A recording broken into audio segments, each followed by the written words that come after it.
তো হ্যালো বন্ধুরা, আপনাদের সকলকেই স্বাগতম জানাই নতুন একটি ফ্রেশ ভিডিওর সঙ্গে। আশা করি আপনারা সকলেই ভালো আছেন, আগামী দিনেও ভালো থাকেন। তবে এই মুহূর্তেই সব থেকে বড় আপডেট আপনাদের সামনে নিয়ে এসেছি, তা আপনারা টাইটেল ও থাম্বনেল দেখেই বুঝতে পেরেছেন। আবার আমি বলতে চাইব, স্কুল সার্ভিস কমিশন অযোগ্য চাকরি প্রার্থীদের চাকরি কাটতে রাজি নন মুখ্যমন্ত্রী, আদালতের নির্দেশের কী হবে তা আপনাদের বিস্তারিত জানাবো এই ভিডিওর মাধ্যমে। সুতরাং এক মুহূর্ত মিস না করে সম্পূর্ণ ভিডিওটি দেখতে থাকুন। তো বন্ধুরা, এখানে মেইন যে টপিকটা রয়েছে, যোগ্য প্রার্থীরা কবে চাকরি পাবেন। School service commission West Bengal নিয়োগ দুর্নীতি নিয়ে এর আগে একের পর এক তথ্য উঠে এসেছে, যা সাধারণ মানুষকে চমকে দিয়েছে। এবার সেই রাস্তায় নয়া মোড়। বেআইনিভাবে চাকরি পেলেও ছাঁটাই করতে রাজি নন মুখ্যমন্ত্রী। তাহলে যোগ্য প্রার্থীদের কী করা হবে, এই নিয়ে প্রশ্ন থেকেই যাচ্ছে।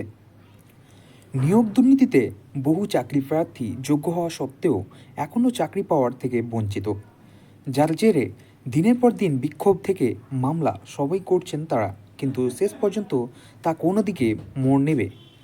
কবে চাকরি পাবেন যোগ্য প্রার্থীরা, এই নিয়ে একটা প্রশ্ন তো রয়েই গেছে। এবার তার মাঝে শিক্ষামন্ত্রী ব্রত বসু কী জানালেন তা জেনে নেওয়া যাক। প্রসঙ্গত, গত 27 সেপ্টেম্বর সাংবাদিক বৈঠক করে শিক্ষামন্ত্রী ব্রত বসু জানান, school service commission West Bengal অর্থাৎ ডব্লিউবি নিয়োগ দুর্নীতিতে কারো যাতে চাকরি না যায়, সেই জন্য এসএসসির অধীনে রাজ্য মন্ত্রিসভা প্রায় 15,000 অতিরিক্ত পদ তৈরি করতে সম্মত হয়েছে, কারণ মুখ্যমন্ত্রী চান না কেউ চাকরি হারাক। তিনি আরও জানান, রাজ্য ব্যতিক্রম পথেও আদালতের নির্দেশ অনুসারে চাকরি পেয়েছেন সেই ব্যক্তিদের বরখাস্ত করতেও রাজি রয়েছে। তবে মেধা তালিকা অনুসারে যোগ্য চাকরি প্রার্থীরা চাকরি পাওয়ার জন্য এই ব্যবস্থা।